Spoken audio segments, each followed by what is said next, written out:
Greetings, humans of PorcFest. Welcome to the abortion tent. Also known as Let's Talk Abortion, which sounds just as creepy in some weird, like public school socialist way somehow. I made that up. Government schools. It was actually Let's Talk About Abortion. Someone was lazy when they retyped it, and it became Let's Talk Abortion. That was Oh, was it? It was supposed to be Let's Talk Abortion. Okay. Well, let's talk abortion. My name is Michael Dean of the Freedom Fiends Talk Radio Musical Extravaganza, and I have long said that worms. Can we get a worms? Worms! Okay, I'm not going to be up here. I'm leaving. Okay. I'm afraid of what's going to happen up here. So I have long said that true libertarians agree on 99.9% of everything, and ANCAPs or voluntarists or whatever, and spend all their time online arguing about the other 0.1%. But there's one topic, and that's abortion, that people feel really strongly one way or another about, and it's kind of always been like that. Before it was, should we kill cops or not? It was, can we kill babies or not? I don't really, abort cops? Retroactive in the 90th trimester? I'll have to change my position. Okay, so I don't really have I'm not on the panel. I personally think abortion should be freely available in vending machines as long as they're privately owned and operated, but my ideas don't count here. I built this, is what I'm trying to say. I built this, and you should probably check your guns at the door. I'll hold them. Beef Fest. Yeah, this is Beef Fest. There's going to be some beefing. And there was when we first thought of doing this, we announced it on Facebook, and it immediately had 120 replies, 400 likes, a lot of dislikes. People started having the debate when we announced there was going to be a debate at PorcFest. And it got so ugly back and forth from both sides that finally somebody said, come on, guys, let's save this for PorcFest where everyone is drunk and armed. And then somebody deleted the thread. So I'm going to hand it off to your lovely moderator, Miss Vanna White. No, Derek J. Thank you, Michael. Welcome, everyone. This discussion will be 90 minutes. Well, it'll be less than. It'll be 80 minutes exactly. I expect this discussion will continue after the discussion in outside the tent afterwards. But I will wrap this up at exactly 6:30. My name is Derek J, and I'll be moderating today's panel. I'll also be holding the microphone. If you have any questions that you want to ask, you can walk up to that microphone. That will tell me that you are in line to ask a question, but then I'm going to come down with this microphone and put it in your face so that everyone can hear you clearly. We're competing with a loud event, so you'll want to speak loud and directly into the microphone so everyone can hear you. We propose this as a calm discussion with the goal of finding the common ground where libertarians can provide a non-government solution to a heated issue. I'll ask the panelists to keep their comments brief so that everyone, including the audience, can have a chance to be heard. On the pro-life side, we have Ben Stone here. Yep, give it up. Diana Kyler. Bill Bupert. On the pro-choice side, we have Antigone Darling and Chandler St. Pierre. I'll ask them each to introduce themselves briefly, and then we'll ask them where they stand on the issues. Starting off with Bill, we'll move this way. My name is Bill Bupert. I'm the founder and publisher of ZeroGov.com. I have a book on Amazon Kindle. I'm a raconteur and a curmudgeon, and there it is. Diana?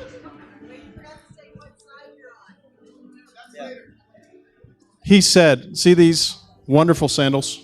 I want a pair, darling. Please. He said I'm pro-life. He already identified that, okay? You are such a sexy man. Hi, I'm Diana Kyler, and worms. I'm one of the rotating co-hosts on the Freedom Fiends, and I am very nervous. I've never done anything like this before, so please be gentle.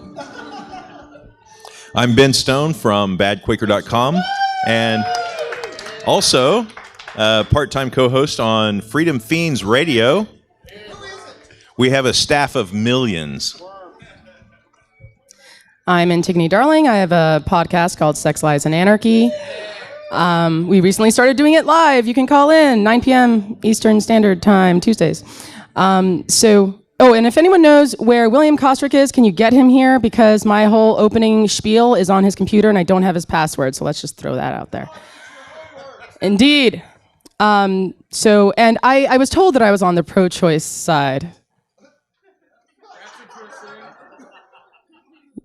We'll figure it out. My name is Chandler St. Pierre, and I am a co-host part-time for the Freedom Fiends, and I have no idea why the hell they asked me to come up and speak. It's eye candy. It's eye candy. We all know. Admit it. So my first question for the panel is, which of you believes you have the strongest opinion on this issue? I saw Ben's hand first. How about if I let Bill go first? He's such a gentleman. I'm pro-life, I'm anti-death penalty, and I think that the way a civilization treats its most innocent and vulnerable human beings is a marker of its level of civilization. And I do think that pro-life from conception and not the primitive streak at 14 days is the time at which you declare that that is a human being to be protected. There it is. I take the position that this is very similar to a million other things that governments throw at us to keep us separated and angry at each other. And I believe that whether you believe that life starts at conception, as I believe it does, or whether you believe life starts at some other, which may be arbitrary, some point, or it may not be arbitrary, it may be scientific. However you view the beginning of life as happening, I believe the entire abortion argument is created and facilitated in order to keep us, all of us, arguing with each other over something that the state has created, that without the influence of government, the market would solve the problem unbelievably quickly. Oh, should I go? You may. Okay. I don't have an opening spiel, but I do believe that the market, this is a problem that ultimately the market can take care of. I have a weird position. I'm personally pro-life. I hate the terms pro-life and pro-choice. I think they imply statist intervention in our choices. But yeah, I am personally pro-life. I do believe that life begins at conception. I believe what Bill believes about, that the way we treat the most innocent among us, kind of says a lot about, how we operate as a society. But at the same time, I would have a very difficult time telling a woman, that she can't, make the choice to have an abortion if it comes down to that. Chandler, why are they wrong?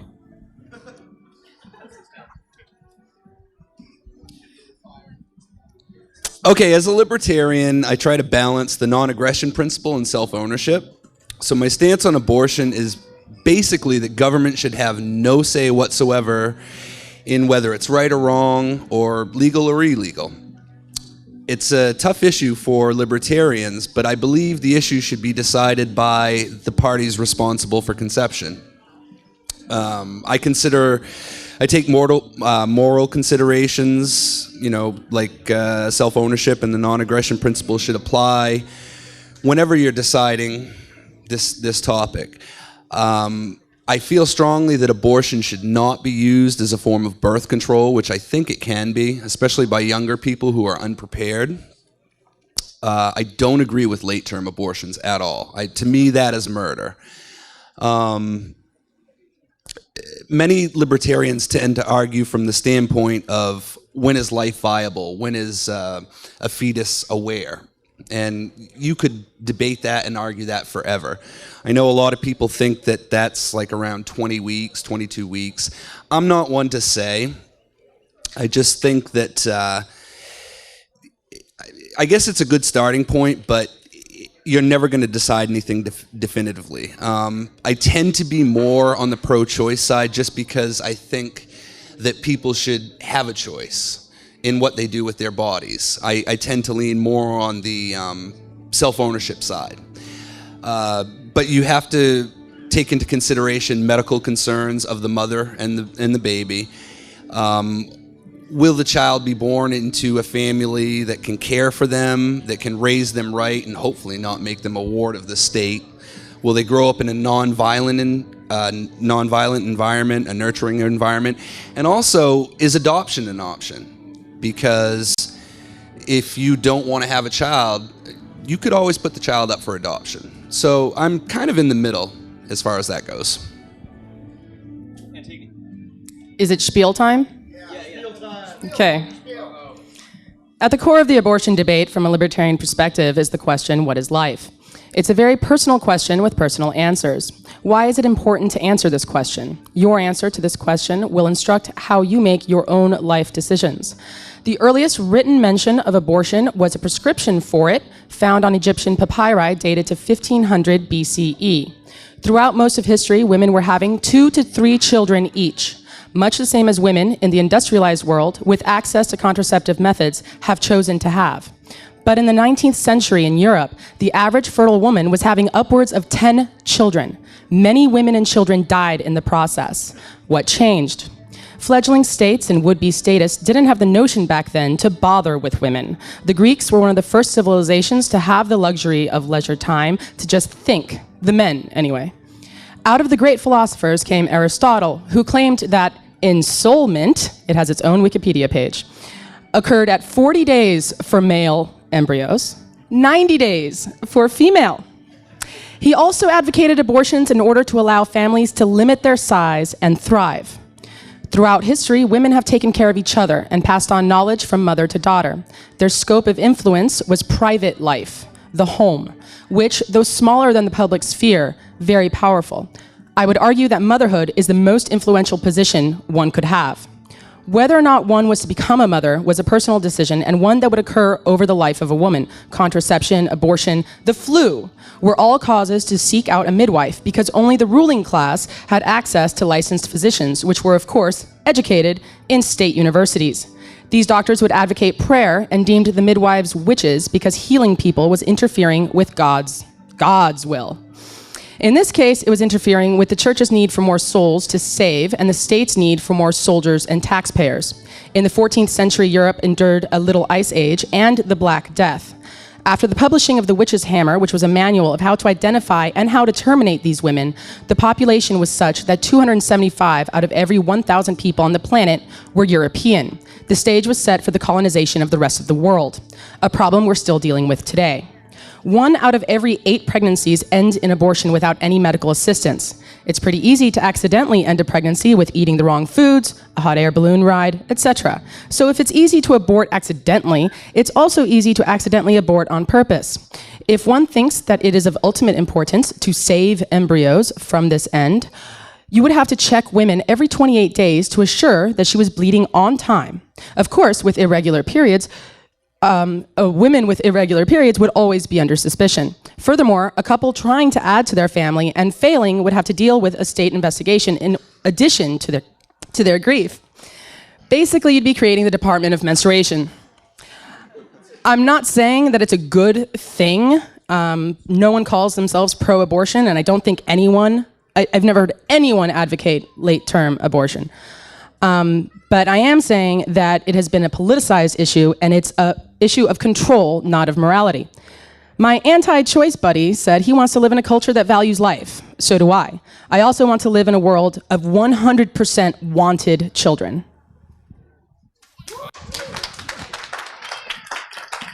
All right, thank you, panelists. We got a nice introduction of the issues. Now I think it's time to talk about what things you mentioned. Antigone brought up the concept of ensoulment. We're definitely going to get into that.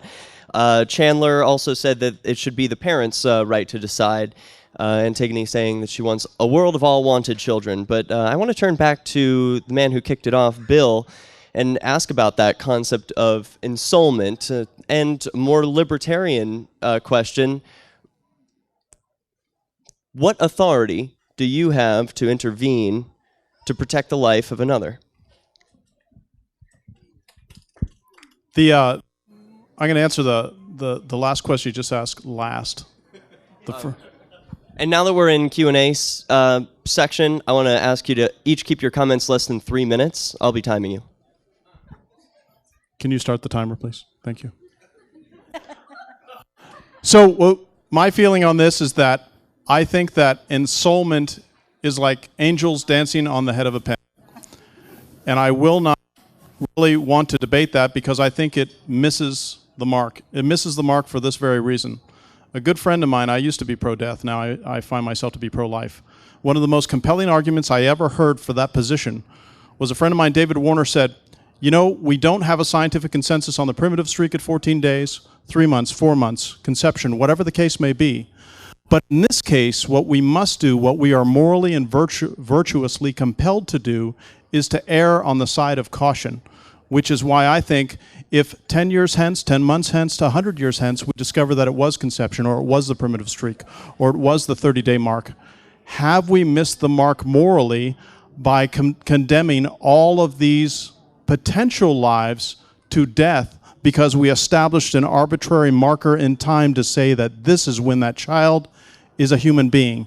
And those who say that its ability to sustain itself outside of the mother's womb means that it is dependent on the mother. Well, does that mean that if somebody is on dialysis or somebody's in a motorcycle accident or somebody needs some kind of external aid to sustain their life now, that I should walk up to them with a pistol and put a round in their mouth?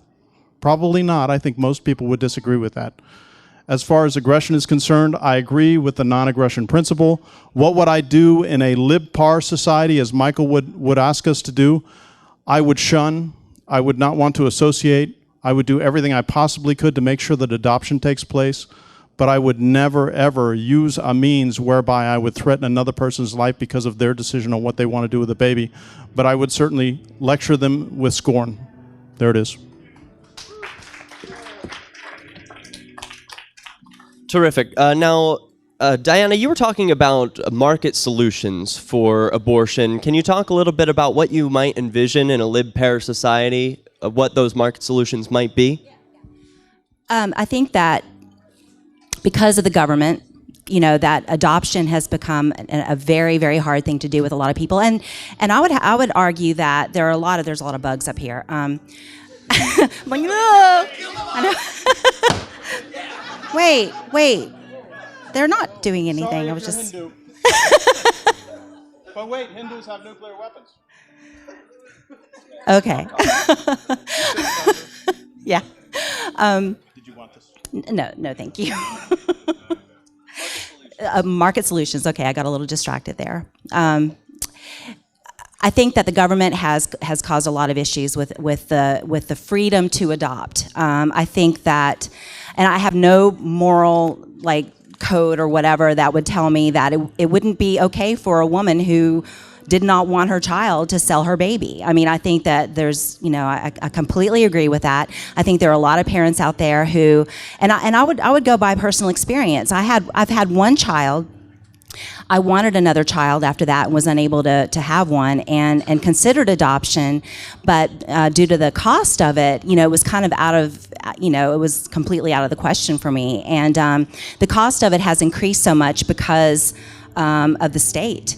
And I think that a voluntary contract between, a mother who is carrying a child and, anyone, I don't care who it is, that wants to adopt that child or, take responsibility for that child, I think that should be allowed, again, a voluntary contract between two people. So I think that, if the government were not, in the way of it, I think that the market would be free to find solutions to the problem and there would no longer be an issue. Are there any market solutions that Diana left out, Ben? Bitcoin for babies. Yeah, assign them a number on the blockchain. I have a couple of thoughts on that. First, I wanted to enhance or agree with what you said about adoption. Without the interference of government, adoption would be unbelievably easy. Right now, it is almost, if you believe in miracles, it's a miracle when you can have a successful adoption. It's almost as great a miracle as life itself because the governments distort this process so horribly.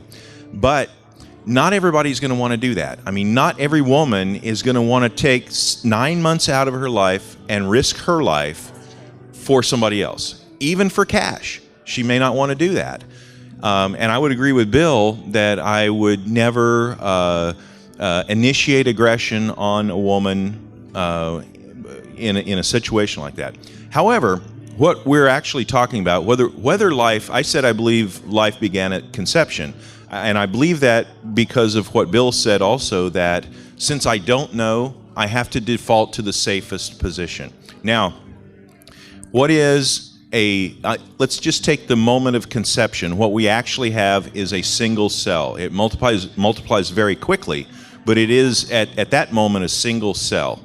But whether we're talking about a single cell or we're talking about 20 cells or 500 cells or 10,000 cells, we're talking about something that would be eminently easier to transplant than, say, an eye. And we can transplant an eye.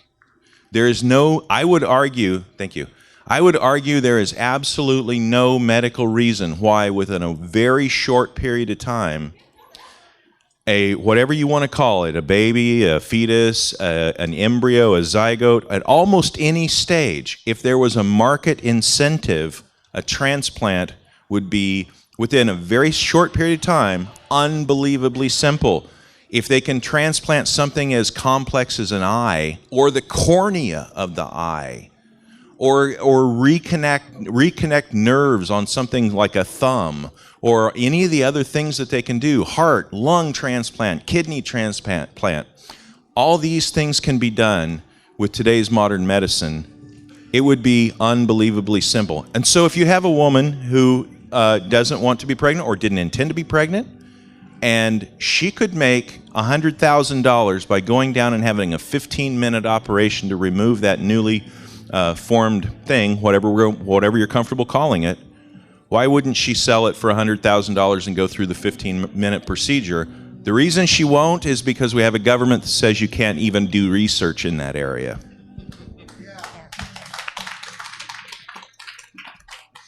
Antigone, there have been a couple of examples that have been presented: transplants, shunning, disassociated, selling babies. What do you make of these market solutions?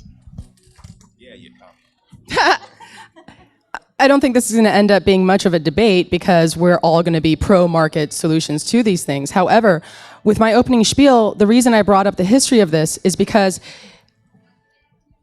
Western culture, or maybe the world, is not incentivized to allow this type of thing to happen. Recently, the Bill and Melinda Gates Foundation put up $100,000 for anyone who could develop a condom that people would want to use. There has been no condom development. Like, no one enjoys using them. So, and then people criticized the Gates Foundation because, don't you have something more noble to put your research into? And it's like, hello, AIDS, Africa, the hell? Right, no one cares about Africa, I forgot. So there's examples like that. And then also, 62% of American women are on hormonal birth control.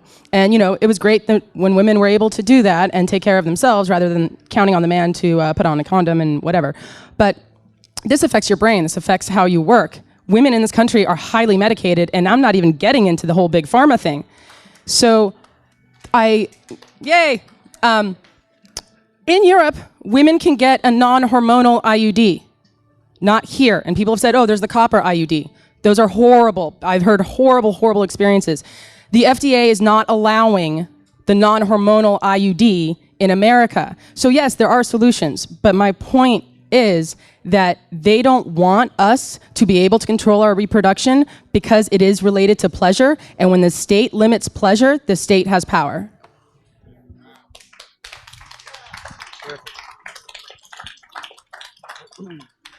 Chandler, there have been 57 million abortions in the U.S. since 1973, the decision of Roe versus Wade.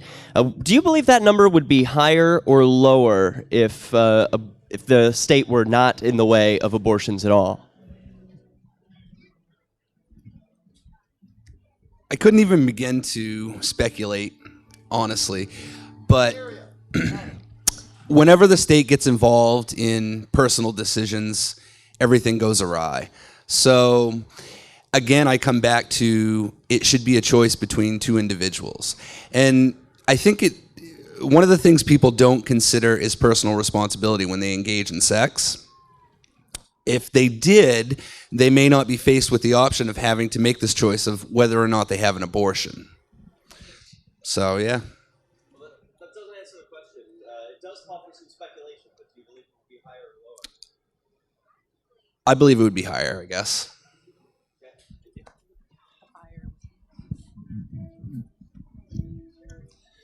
Bill, you said it's not important to talk about ensoulment, but this is a panel of libertarians who value life, want to preserve life, certainly for everyone in this room, but we're going to have to talk about when life begins. Do you think it's important to define when life begins, or do you think that that's irrelevant to this debate?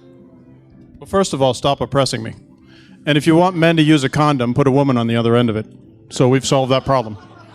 Now, as far as what you're saying, I love my wife, by the way. She's a gorgeous redhead right there. So, indeed. As far as ensoulment is concerned, I did not dismiss ensoulment, but like Ben Stone, what I'm saying is that I stipulate ensoulment at the point of contraception. I mean the point of contraception.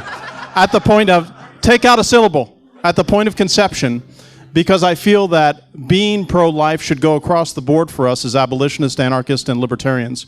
And I think that when you institutionalize torture in the state, when you have a death penalty, when you have the kind of infanticide to the tune of 57 million reported, which I think is underreported, when you have that kind of infanticide, what you have is you have on display Exhibit A of what politics in the state is all about. The state is first and foremost and last a death cult. That's what it's there for, because ultimately, and I know it seems like I'm a broken record when I say this, but if you violate the law in the state, you will be detained, kidnapped, fined, caged, maimed, or killed, depending on your level of resistance.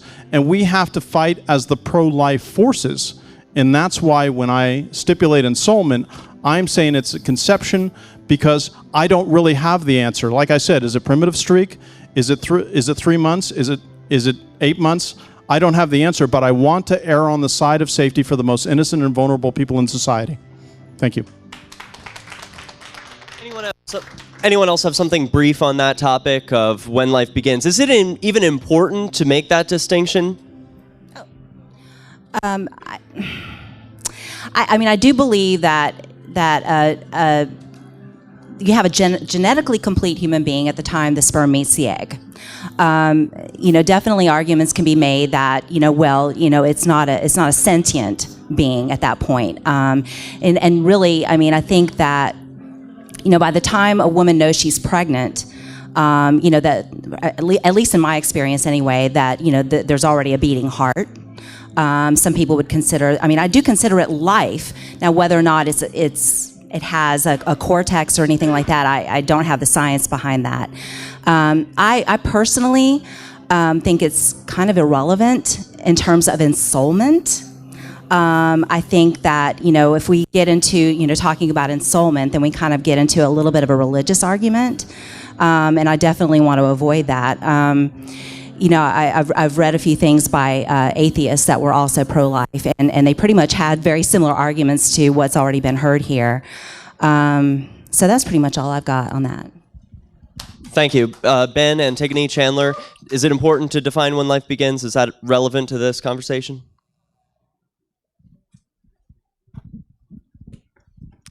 So when I used the word ensoulment, I did not want to make it a religious thing. And I looked into Judaism, Islam, and Christianity as well. I just wanted to have that completely arbitrary number, gender-based number that Aristotle came up with. I believe it's an important question if you want to, as Bill points out, to adhere to the NAP as consistently as you can. It's your own personal morals.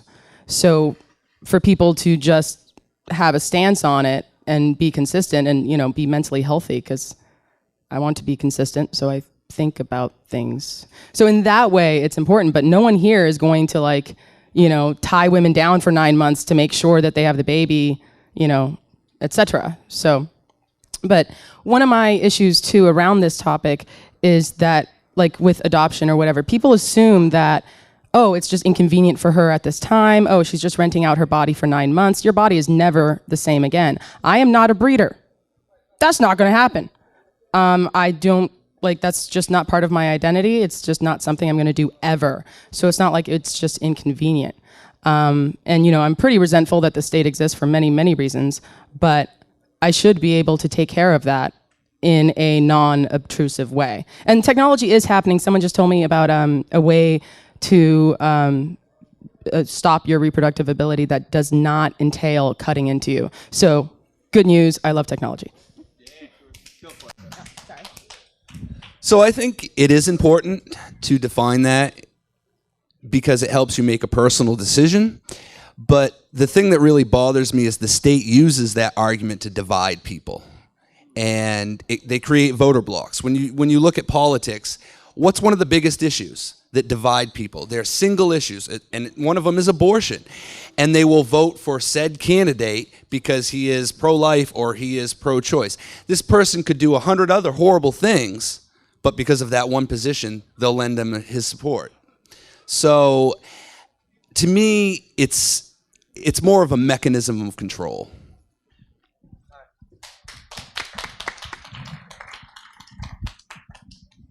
Thank you. Thank you. Yes, we have a speaking stick. All right. You've talked about market solutions, that exist. I'd like one of you, or more, if there are more, to talk about what you do to promote safety in abortions or otherwise. What are you doing? Bill talked about doing everything possible. We know that the state solutions are horrible, so what are you doing? I can tell you. I have a vasectomy.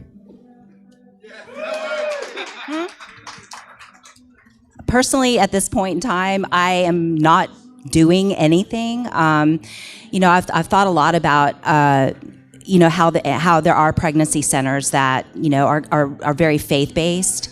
I think that a really good market solution would be for pregnancy centers to develop, and I'm not volunteering to start one or anything, but that are secular, and they're really way more informative and educational, and don't try to steer the woman in any direction, but does, you know, give her all of the information, truly all of the information that she needs to make a very informed choice ultimately. And also, you know, these pregnancy centers could you know, assist the woman in finding other ways. You know, they could assist her with her health, and as well as, you know, helping her to find someone that would be willing to adopt the child that she, you know, if she doesn't want it.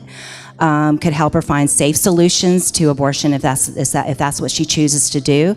You know, it's unfortunate today that we only seem to have, for the most part, we have, you know, Planned Parenthood, which, you know, is to some degree funded by the government, and then we also have the faith-based pregnancy centers that strongly encourage the woman, and in some cases probably manipulates the woman to have this child that she, you know, is really kind of thinking she doesn't want to. I actually had that experience when I was pregnant with my child.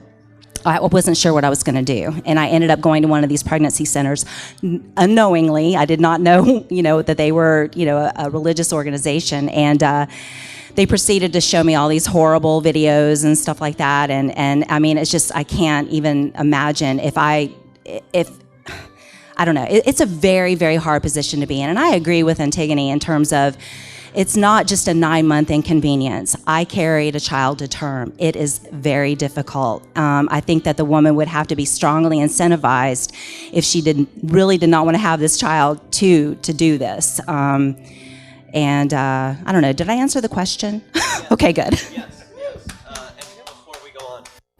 Before we go on, we're going to hear more from that question. What are you doing on this issue? But I want to invite you, the audience, to ask questions. If you have a question, you can line up right there at that microphone. It's just for show. I know. I'm going to explain.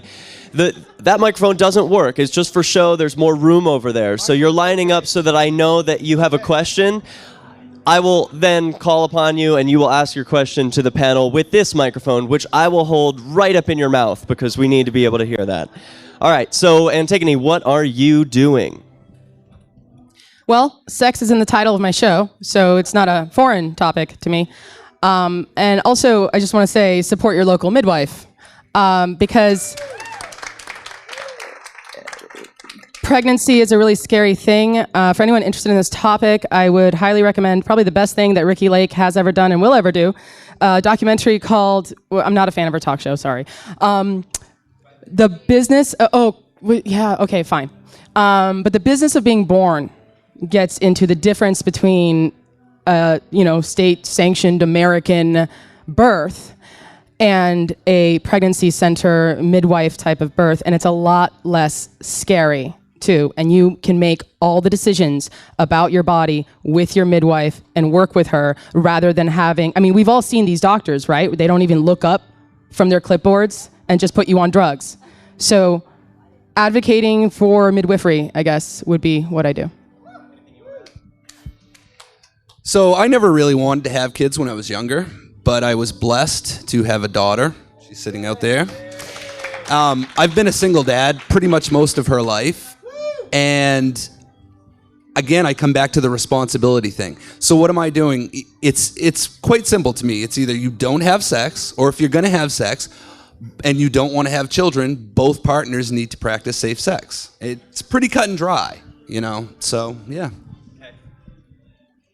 So you're advocating for safe sex. And all right, so we have a wide variety of options. Now we've had a lot of questions, so let's open it up. Come on down, you're first. All right. Quick question. I wanted to challenge on the ensoulment, question, or specifically, Bill, the comments where it doesn't really matter, right? And that married to you saying, I would, strongly shun and not associate with someone who would decide to do an abortion. The question would be, what about the day after pill, right? If it happens at conception, there's a sperm, there's an egg, and it starts, and that night the lady is like, takes the pill, right? Is that an abortion? Would you shun that lady as strongly as you would shun someone else that's 4, 5, 6 weeks, 10 weeks, 20 weeks, whatever the other numbers are? What's your view on the day after pill? Do you shun those who use Plan B or the birth control pill? I do. I'm opposed to the birth control pill. I do think that it's a form of abortion. So yes, and since I have stipulated that I think that erring on the side of caution, since we should be pro-life across the board, conception is the time at which that baby should be brought to term. And I also want to say one thing, if I may. I am so astonished that I am surrounded by so many secular pro-lifers because I thought I was the only one on earth. You didn't mean you were opposed to birth control pills. You mean you were opposed to the morning after pill. Yes. Okay. Yes. Thank you. Right. Thank you for correcting me. I believe I misspoke on that. Thank you. Is that all you wanted to say? All right. Hey guys, touching on the concept of self-ownership, another controversial subject, suicide. How do you reconcile if a woman is pregnant and wants to commit suicide, and if, from my understanding, self-ownership means you can do whatever you want to your own body? How do you reconcile that if she's pregnant but wants to end her own life? Who wants to take it? I'm kind of like Ernie Hancock, where you can ask him any question and the answer is liberty. What's the question? The answer is liberty. What's the question? Doesn't matter. The answer is liberty. And I see it the same way there. If the government weren't here interfering, now, hold on, let's think about this. The government will punish you for trying to kill yourself? Yeah. Who owns this? If I have a gun in one pocket and a knife in the other. If I want to take that out and not harm anybody around me and slice my throat right now, it's my throat. How dare they say that? Well, yeah, that would have to be, sure. Bill gave you it. Oh, thanks, Bill. Oh, Jesus. Encouraging. However, the life of that unborn in whatever condition that we want to consider, whatever state or whatever, again, without the interference of the state, if the and oftentimes it is, if the pregnancy is the issue that's driving the woman, the odds are without the government there, that issue wouldn't exist. So that would be one less thing burdened upon her, and maybe it would or it wouldn't matter, in her decision to commit suicide.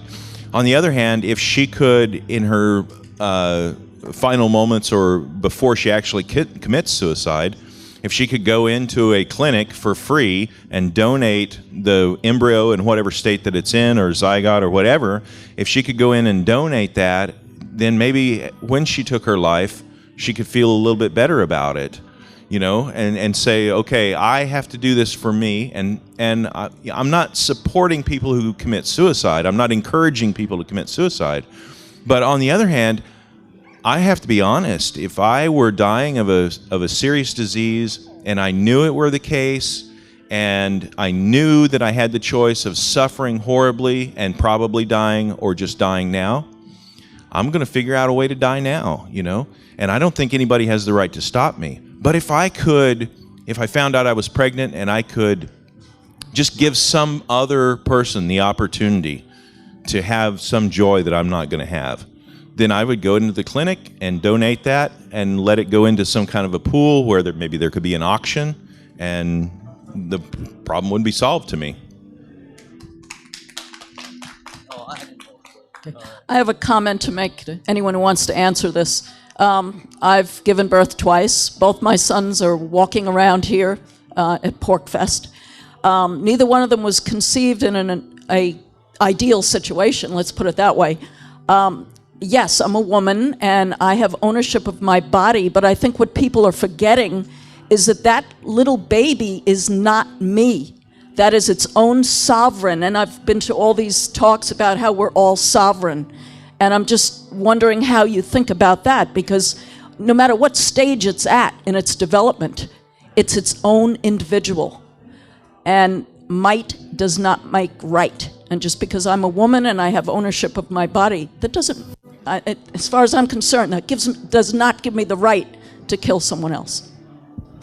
Great question. I'm going to give that to Antigone. I also want to invite the people who are standing up right now to ask questions to pull up a chair. It looks like it's a long line, so there are chairs behind you. Feel free to take a seat, and I'll know that you're still there.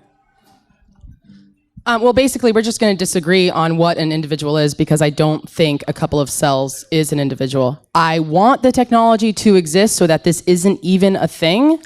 And I, in my personal life, take steps to make sure that it is not a thing, but I have limited options because of the government, of course. And I just don't think it's good for society to have unwanted children. I think there's nothing more deeply painful than being rejected by your parents. This is why coming out of the closet is such like a big deal. Whatever closet it may be, there are many of them, because you are risking losing, your mother and father. And so I think that's a big part of why the government exists, because people have this pain they carry around with them. Sure. I'd like to address the pro-life folks. I'd like to challenge this fixation with Homo sapiens. I think all of your lives are more precious than the lives of chimps, but not because you're Homo sapiens and they're pan troglodytes, but because you're more neurologically sophisticated than they are. A century from now, we might have chimpanzees, kangaroos, whatever, that are genetically engineered by scientists to have human-level intelligence. We might have androids. And in that case, Homo supremacism will be no different than white supremacism or what have you. So it's not the species identity, it's the neurological sophistication. That's what I assert. So with that in mind, when you have something with human DNA but completely lacking a brain, how can that in any sense of the word be a victim? Yeah, that's a good question. I think there's plenty of marine mammalians, cetaceans on this planet who 100 years hence we will discover have been sentient for millions of years. Yeah, I agree. Yeah. I also think that what we need to do, and I can't directly answer your question because I've got to grok it, and I think it's an extraordinarily good question. Grokking is a Heinlein term that means understanding it fully, and I don't right now. But what I do want to say is this. let the state do the killing. Let them be the killing machine. Let them be the serial killer in our lives. And let's do everything we possibly can to promote life on earth. Because what you'll find, I'm a non-voter, but you know what I loved about Ron Paul running? He was the only pro-life, anti-war candidate out there. And I'm not talking about abortion. What I'm saying is that he wanted peace on earth. I mean, he really goddamn wanted peace on earth, domestically and foreign-wise. This whole thing that we're talking about is simply a microcosm of the liberty fight that we are fighting for our lives for. There it is. Yeah, I want to address the question. I was actually talking about this earlier. I'm pro-life across the board. I mean, although I do eat meat, I believe that animals, you know, the lower animals, the ones that are not as neurologically sophisticated as we are, you know, should be treated, you know, well. They should be treated kindly. They should not be tortured. They should not be. I don't believe in laboratory experiments on animals. You know, I do agree with you, and I do think that, you know, like what Bill said. I mean, I think dolphins probably are as smart as we are at this point. You know, I think it's horrendous that we use them, you know, in the Navy and that type of thing. I mean, I hate the way that we use animals, period. You know, so you know, I'm pretty much on board with that. I've got two thoughts on that. One being, if in that scenario that was created there, then that would mean that if you had a human being today that it was of a certain lowered level of intelligence, then it'd be okay to kill them. So like a child that has a certain defect that we might say, well, their level of mental function is below a chihuahua, which oddly enough happens to humans. This is a very real situation. Or if you have an older person, an elderly person, who literally has a lower intelligence than your average chihuahua, is it okay to kill grandpa just because he can't speak, or just because he can't walk around or get himself to the bathroom? Can we kill grandpa now? Do we have to wait another week and test his IQ? I think it's an absurd way of looking at it. Now, as far as animals to humans go, I like meat, and I am made of meat, and if a bear eats me, to me it's no sin. He has done exactly what is natural for him. He has not aggressed against me. He has not aggressed against me. He has done what is natural for him. And when I eat a bear, I am doing what is natural for me, and there is no aggression. If, on the other hand, a bear does something that's unnatural for the bear, let's say you have a bear that walks on a trapeze and takes a bow and carries an umbrella.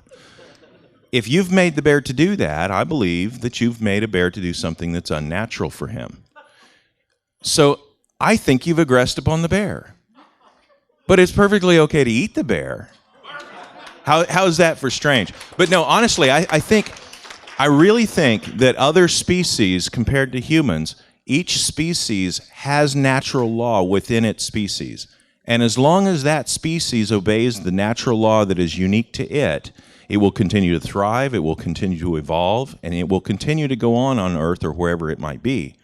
But when humans break the natural laws that are assigned to us, we guarantee our extinction. And that's what I believe the government to be. I believe the government to be a breaking of natural laws and an attempt by humans to extinguish humans. And so if a dolphin or whatever got smart enough that he could do calculus and articulate his defense against me, I would be, wow, please come and work for me, or I'll work for you and let's make money together. But if a cow does that, he should really watch it. A bovine does that, he should really watch himself, because I still might eat him. Even if I can discuss it with him, I might eat him.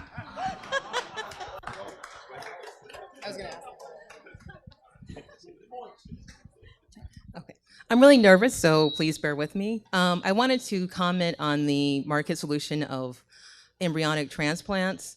I think that it's kind of based on two faulty assumptions. One is that every embryo can be transplanted. I mean, that's why they have so many embryos they put in for IVF, because like they put in like 9, maybe 1 will take, maybe 0 will take. So you're still gonna have some loss with that process. And secondly, that is based on every embryo being completely perfect genetically and desirable. I mean, support for abortion in America is only about 50%, but when genetic testing reveals Down syndrome, abortion rates are going up to like 97%. So you have a lot of people who are not willing to take on an impaired child. So what would be your solution for embryos that are deemed to be undesirable and will not find a taker for a transplant? Start with Chandler. Well, if an embryo isn't viable for conception, it's my understanding that they can be used for research, right? I think. So why can't we do that? Well, the answer is because the government, they regulate it so heavily. But I would just suggest that maybe somebody start up a business underground, I don't know, and we do some more research. And if your embryos aren't viable for conception to create a child, then hey, maybe we can use them for something else beneficial. Yes. In the current process, first off, we have massive amounts of government funding going into universities to fix the problem of infertility. Bad idea to begin with. Guaranteed bad solution. So the current solution for infertility that we were talking about here a second ago was that sperm is cheap. People will donate it for very little, true. And there's actually quite a few eggs that you can come up with as well. So the current solution is kind of a shotgun approach. We have a target here, which is to create a baby. So we'll just shoot 40 or 50 at it until one of them lives. And the reason that solution currently exists is because it's come out of universities that were government funded, and there was no price mechanism involved in that, and there's no punishment for bad behavior, and so we have a really bad answer to a very simple problem. On the other hand, you don't see cornea transplants where you take 8 or 10 corneas and try to attach them to somebody's eye and hope one of them lives, and then cut off the ones that are less desirable once you figure out one that you want to keep. But that's the process we have now.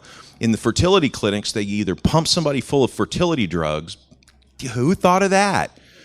Or they'll fertilize half a dozen eggs and then shoot them at the woman. And then the decision, well, it looks like you've got 5 babies in there. Can we kill 4 of them? Or, and this is a horrible status situation. And again, if the market were allowed to come up with a solution, here's the thing of it. I said this to somebody earlier. If we could transport, if we had a big giant Wayback Machine and we could transport everybody in this tent, plus 100 top research scientists to 1802, and say the problem is long distance communication. Invent the telegraph. Go. Who would have the invention of the telegraph out of this room? Probably no one, because it took a very long time for the market to create a situation where the right guys were working on the right thing and came up with the telegraph. And the telegraph is unbelievably simple. So how long would it take, if the market were free, to be able to scan with the kind of depth of resolution that it would take to determine where 1 or 2 or 10 cells are, be they human or not, be they, whatever you want to call them? It's valuable to somebody. It has value. Call it butter if you want to, but it has value. Call it a rock. It doesn't matter. It has value. Somebody will pay money for it, so somebody will go in there and develop the technology to safely remove it and sell it to somebody else, because that's the nature of the market. I just wanted to touch briefly on this and say that we play into the state's hands when we dance around the word eugenics, because that's what this is playing at. I would suppose that there are parents out there who have Down syndrome children who have a limited lifespan compared to the aggregate median that we have in the United States. But I would guarantee you that most of those parents wouldn't regret, except for the inconvenience maybe, because it is harder to raise somebody who is challenged in that fashion. The love that they tend to have, as most children do, is well worth the enterprise undertaken in parenting.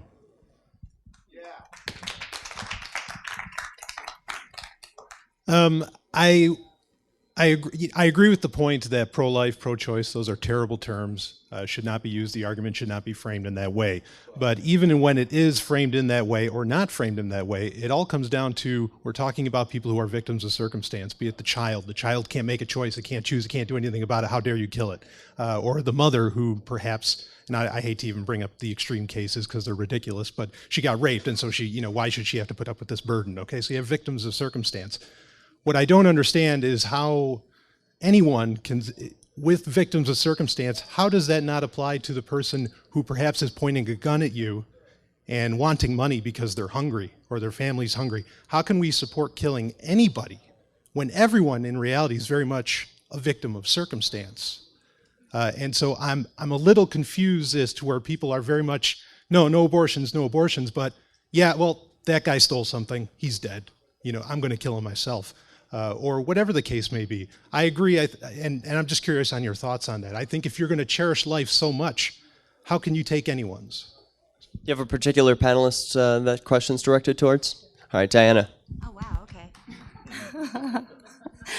I don't think it's right to take anyone's life for the most part. Unless they are, in some way aggressing against you and want to take your own life, you have to defend yourself. I think that personally, that you should do whatever you can do to avoid taking that person's life in order to defend yourself. So yeah, I'm completely personally anti-war, anti-death penalty. Yeah, so I hope that answered the question from my perspective. Good answer. Anyone else? I'd like more on that. Okay. More on that from Bill. More on that from Ben. Okay, so I think to boil it down a little bit tighter, is it moral to kill someone over property? Is that kind of what we're talking about? At what point? I know we all talk about self-defense, and the pacifist will say it's never right to defend yourself by harming someone else, and then and I would try to disagree with the pacifist, and I would take a position that the pacifist is an unnatural position, and that's why it's wrong. Not necessarily morally. It might be argued that you have, a moral high ground in it, but I would say if morals are based on what is natural to the human animal, then self-defense is the moral position. Now, so do we take that to property? And then you get into this argument of, well, what is property? Is my finger is my property? My ear is my property? Is my hat my property? Is my hat only my property when it's up here, but here magically it's not my property? Is it my property when it's here and I've got utility with it and I'm involved with it, but if I look over there for 10 minutes, when does it stop becoming my property?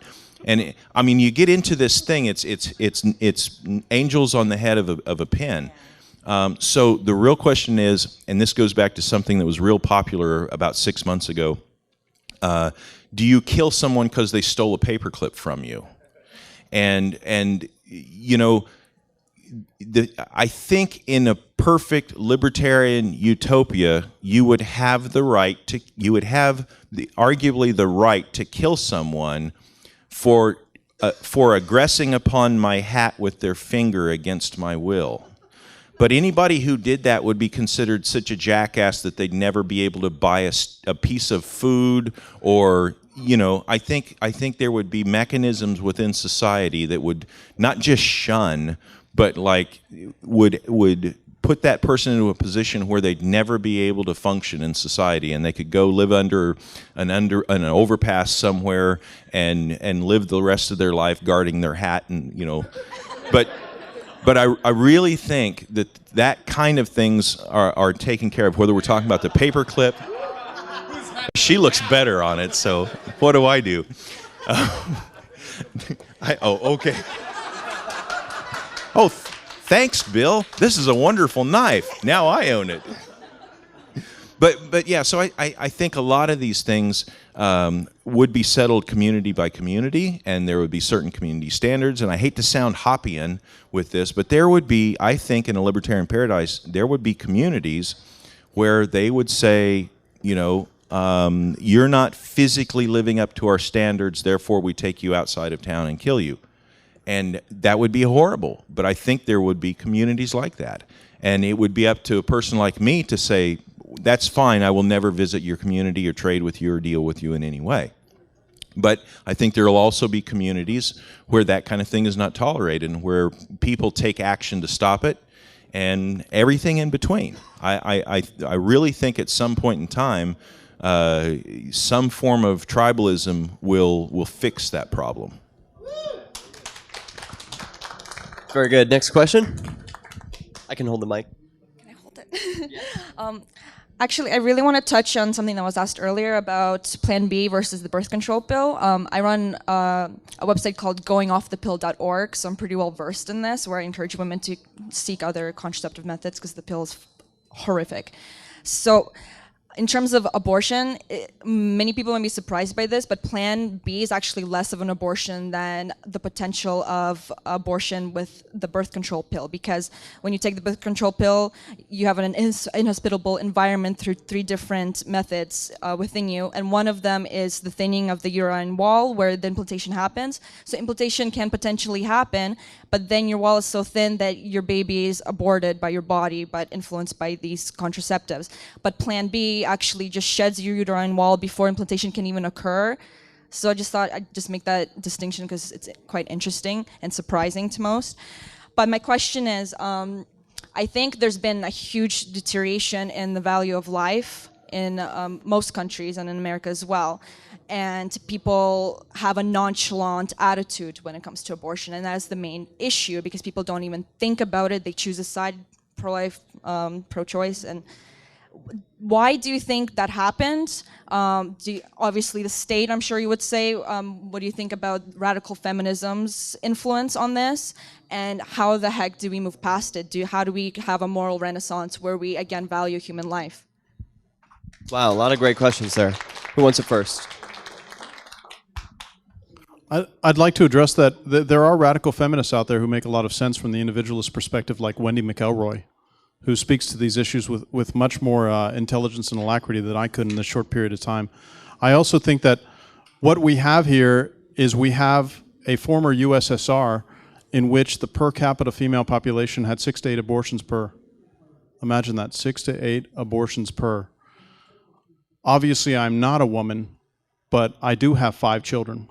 I value all my children. And by the way, I wanted to mention that it is fortunate for humanity that our children aren't teenagers when they're born, otherwise we'd be extinct as a race. So I just want to mention that. But I think these are great points that she brings up, but I would still be philosophically opposed to the Plan B pill if that pill is taken after conception, because I stand by my viewpoint that I want to err on the side of life and err on the side of caution.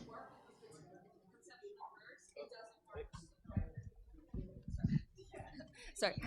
If conception occurs and you take Plan B, it doesn't work because the hormonal levels have begun and it won't shed your lining. So that's the distinction. Your lining is basically destroyed when you're on the pill for a long time. That's why you can have many abortions every month because of that. But with Plan B, if you weren't on the pill and you're off it and you might be you think you might be pregnant, that's why it says you have to take it like immediately. Because if you have conception already, your lining won't shed, so you won't have the abortion. So, I mean, yeah. Yeah, so it seems like it was a clarification that there are technically more abortions that happen while on the birth control pill than with Plan B. How do you respond? So if that's the case, then I stand by my original position. So if you're saying that conception occurs and therefore it is not contraception, not infanticide, then I have no problem with it. As far as radical feminisms, and when we talk about radical feminism, I take it that you're talking about collectivist radical feminism. The statists like the eugenicists who formed Planned Parenthood, paying their homage to both the communists and the National Socialists and doing that kind of thing in America in the 1930s and 40s. When you look, I think there's been a tremendous destructive influence of collectivist radical feminism. You know, I often wonder, for instance, I've seen women, and I know some will take offense at this, where they have a dash where they have a double first name, like Smith-Jones, or maybe McElroy Fitzsimmons, or whatever the case may be. So let me get this straight. So you weren't satisfied with a single patriarchal name, you took 2. Got it. I was just going to say that the birth control pill. I've actually, I used to be Catholic, so and Catholics are against contraception, and I was actually never personally against contraception, but I remember being taught that can happen with birth control pills. That not only does it change your hormones to make conception extremely difficult, if not impossible, but it also can, if you do manage to conceive, that it creates an inhospitable environment. So I really want to talk to you after this. I just want to be super clear, not misleading about Plan B too, because from what I understand is if the sperm and the egg come together and there's the potential for the human genome, while it travels to be implanted, because it's not, you don't have conception like in the lining already, it travels and it has the implantation. So you could say that if you take Plan B in that certain timing and you shed the lining while it's traveling, that could be an abort, because if you believe at conception. But comparatively to the pill, surprisingly, way less chance of it being an abortion. Certainly very interesting. The conversation will continue outside of the tent. We're down to the last 15 minutes. I see some people in line. We're taking about 3 minutes with each question. So if you do have a question, you might still be able to make it if we move quickly. Next question. I think Bill's the opening statements. Sorry. Okay. I think Bill's opening statement kind of reflects the way I feel about abortion. And he touched on, basically you would never see a woman caged or prosecuted for it. You would shun. But what about if a doctor opens up a clinic and he's doing abortions of all terms of pregnancy? I mean, most people wouldn't do a third term, but I hear it happens. Do you forcibly shut that down? Do you cage him? Do you, how do you handle the people actually doing it? You're looking at Bill, right? Yeah. All right. America is not a free country. I cannot articulate on this stage what should happen to late-term abortion doctors. Thank you. I disagree with Bill in terms of the shunning and ostracization of women who have abortions, but I really, I wouldn't believe in forcibly shutting anything down necessarily in terms of the state involvement in that. I don't know how that would work, frankly. Does anyone else have anything? I can take a shot. Again, I'm taking the Ernie Hancock position that the answer is liberty. The market would again fix that. I know almost any question you're going to bring to me, it's the easy answer, but it's really what I believe to be the truthful answer. The market would fix it. If there's an abortion clinic, if there's a doctor and there's an abortion clinic and he's offering abortions, why would a woman take because an abortion is not a risk-free operation. It's not a risk-free procedure. Any medical procedure, dentistry, anything has certain risks. So why would a woman take the risk of an abortion when she can go to another clinic and sell that viable thing, whatever, for $100,000? She could be insane. That's possible. Well, then we have to go into the argument of, in a libertarian paradise, what do we do with the criminally insane? Well, okay, so let's set up a panel and talk about that. But in a market situation, there would be no doctor who would be offering abortions because the market would, just like there's no people out there offering wooden spokes for wooden wheels for wagons. I mean, maybe there's somebody, but, Ford kind of put them out of business. I just wanted to say that in a state of society, the criminally insane get elected. I can hold the mic. What is it? I'll hold the mic. Okay. Yeah, I just had two things to say, more to Bill and to Wendy, Antigone, because I've had to tell women that they're pregnant, and I hope you understand, you're for the vulnerable. Well, they're very vulnerable at that moment. It's a very powerful moment. It's shocking sometimes. It's very scary for a lot of people because They don't know what they're going to do. They're afraid. And so I would really, really hope that you rethink the shunning part of it, because I think what they need is understanding and kindness and time. You know, like, don't make your decision right now. Like, think about it. Give yourself 6 weeks, not being shunned, you know, just understanding, because it's very hard. And then in your case, I would never shun you. I don't agree. And I think that sometimes people don't know how they're going to feel, because we can have our feelings right now, but then we'll have a situation and we'll think, wait a minute, now that it's happened to me, I don't think that way. So we have to allow for people to change their mind. And this is how you feel right now, and maybe you'll always feel that way. But I would hope that if it ever happens that somebody is pregnant and they had that feeling that no, because a pregnancy is a yes every day. You're saying yes every day. It's very powerful, because you will not be born unless that woman has said yes every day.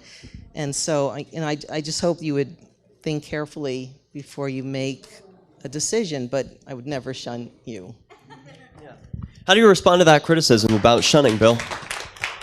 Well, I would shun anybody who committed infanticide, and I have to say there were several dark hours in my entire adult life, especially in my misspent youth, where my lovely bride and I had an accidental pregnancy. How does that happen accidentally? Never mind. Anyhow, Connor appeared. Connor is my bright 21-year-old redheaded son who is so vital, and there were a couple hours where I was entertaining extinguishing his life, and I don't regret for a moment that I brought him into this world. I just want to say something real quick before you answer. I disagree with shunning and ostracization, absolutely, and I agree with the woman who just spoke about, you know, when I found out I was pregnant, I was not ready. I was not in an ideal situation. It was very emotional for me, and you know, the thing that I needed was time. Absolutely. I mean, you completely reflected on my situation. And, you know, I ultimately decided to carry the child to birth and to keep the child. I mean, there were multiple times when I considered abortion. There were, you know, times that I considered adoption. And yeah, I mean, I wasn't a teenager, but I was in my 20s, and I was party girl central. Like, I was not wanting to get married. I wanted to live my life, but here I was pregnant, you know, and, but if I had chosen differently, you know, it would have been a very, very difficult choice. And I think that for a lot of women, it is a very difficult choice. You know, it's, you know, most of the women that I know who have had abortions do regret them. Not all the women I know regret them, but most of them do. So yeah, I mean, it's either way, you know, you're presented with quite the challenge, and so I'll pass it to Antigone if she has anything to say. Well, I don't know what the impression was that was given. I've taken multiple steps to not be pregnant, and as far as I know, I've never been. But of course, 1 out of 8 just, you know, flush out anyway. So as far as shunning, I mean, I think Bill's, well, Bill, you keep saying infanticide, so I don't know if you're using that word like to encompass what most people would call abortions and infanticide? For willful abortions. Okay. So willful abortions from the moment of conception. Yeah. So I have never heard that position before. And I think most people would shun like murderers, and historically, even like in religious cultures, women where they were against abortion, women would be penalized, you know, for 10 years or something like that. But for murder, like, it has never been seen that way historically. So that's definitely a new position. One of the things that really bugs me about this whole debate, being a single dad, is you never get to hear about the man's choice. It's 2 people involved. I know people personally that, you know, they've gotten a girl pregnant. It was a mistake. Mistakes happen.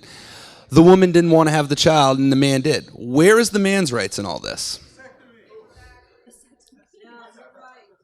So yeah, I mean, I just don't think that's addressed enough.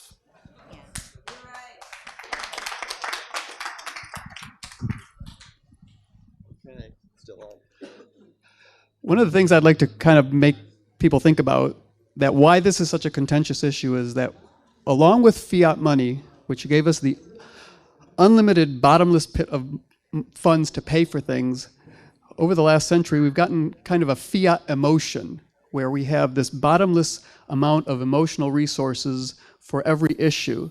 And this has gotten so contentious because we fantasize that we have this bottomless emotional resource within ourselves to handle and solve this problem, just like we would do monetarily with education. And education, as we see with the liberals, the state, you just throw more money at it. And we're able to throw more emotional change, whichever side you're on. And that may be in some way affecting this issue. Thank you for your comment. Do you have a question for the panelists? Okay, we'll move to the next question. I would say that the energy devoted to scorn and shunning would be far better devoted to love and help and positive energy on the front side, so women feel valued and feel that they're not going to be alone on the other side.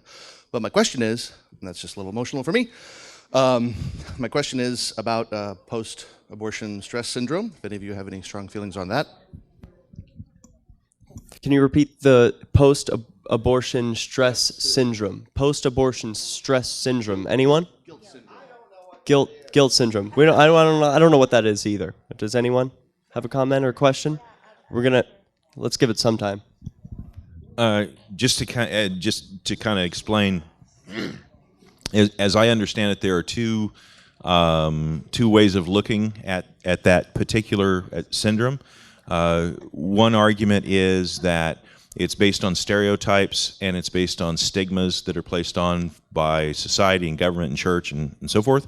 And so a woman after an abortion is overwhelmed with emotions, perhaps put on by family, friends, or just her environment she was raised in, and she is overwhelmed with guilt based on those things, whether they're legitimate or not. The other way of looking at that same issue is that that the woman would have those feelings of regret even if she was not exposed to cultural or religious or social pressures, that it is something innate in a woman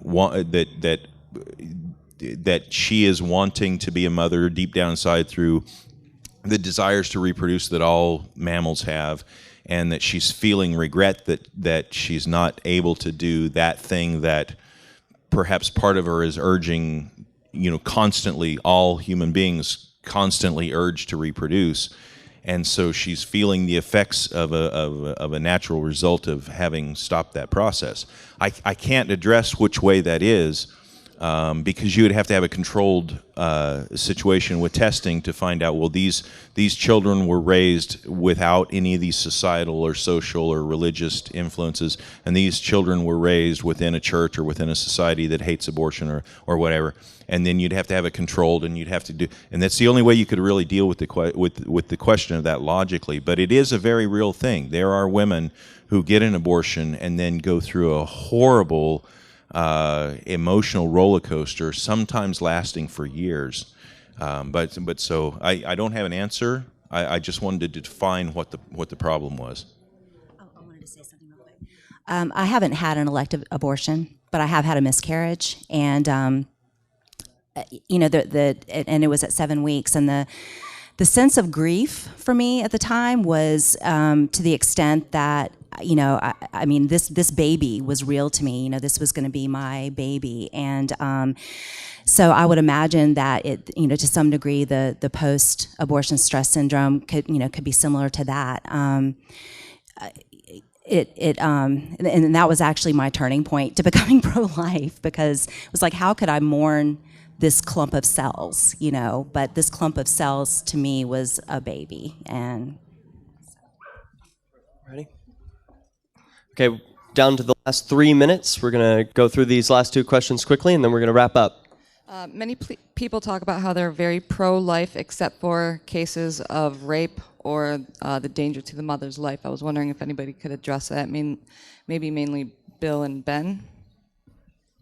I can say categorically that, as awful as this may sound, I think that a child is innocent no matter the infamy of its conception. So in that case, that would mean that rape and incest, as awful as it is, that child's life is sacred and should be brought to term. I can only agree, and in the sense that the child cannot be punished for the actions of a father. An individual can only be held responsible for their own actions. That sounds like absolute torture, and I'm not going to be a slave to my biology. Last question. Okay, real quick. Academic issue with Ben, was that your name? Yes, Ben's suggestion for selling the very early stage fetus. Wouldn't that have an issue with a lot of women having accidental pregnancies on purpose? You know what I mean? For $100,000. Yes. There would be lines and lines of women intentionally getting pregnant, and it would drive the market. It would cause a crash in the market in babies.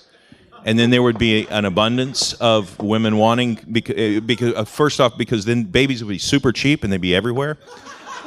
And then so we'd have to have a policy. Well, no. But yes, there would be a seesaw effect, just like in any market. And then eventually it would level itself out. And as is the case with all markets, the seesaw effect would be extremely uncomfortable, truthfully. But it would eventually work its way out. All right, I want to thank our panelists. This conversation certainly will continue outside of the tent, but the time is now 6:30, and so we must wrap up. Let the next people move on. Our guests have been Chandler, Antigone, Ben, Diana, and Bill. Let's hear it for them. And thanks. Yep. And thanks to Michael W. Dean for inspiring this conversation.